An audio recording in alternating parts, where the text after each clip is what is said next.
লইট্টা শুটকির রেসিপি নিয়ে আজকে চলে এসেছি। মেকিটিজি চ্যানেলে তোমাদের সবাইকে স্বাগত। এখানে কয়েকটা লইট্টা শুটকি আমি নিয়ে নিয়েছি, ভালো করে কাটাগুলি ছাড়িয়ে এরকম ছোট ছোট পিস করে কেটে ধুয়ে তুলে নিব। এখন এগুলিকে নুন হলুদ দিয়ে ভেজে নামিয়ে নিয়েছি। আর নিয়েছি ঝিঙ্গে, এরকম ছোট ছোট করে কেটে নিয়েছি।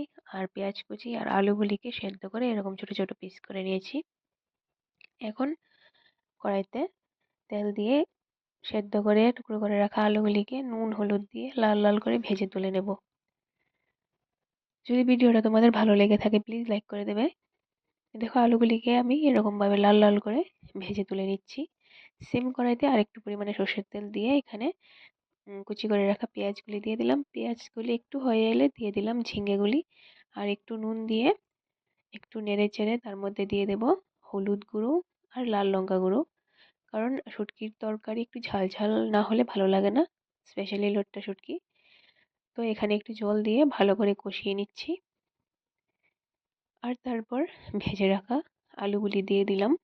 আলুগুলি দিয়ে আরও কিছুক্ষণ একটু রান্না করে নেব মশলাগুলির সাথে। রান্না হয়ে গেলে তার মধ্যে দিয়ে দেব পরিমাণ মতো ঝোল। আর ঝোলটা ফুটে আসলে তার মধ্যে ভেজে রাখা লোট্টা শুটকিগুলি দিয়ে দিলাম। ব্যাস তৈরি হয়ে গেল ঝটপট লোট্টা শুটকির রেসিপি। ভিডিওটা ভালো লেগে থাকলে পাশে থেকো।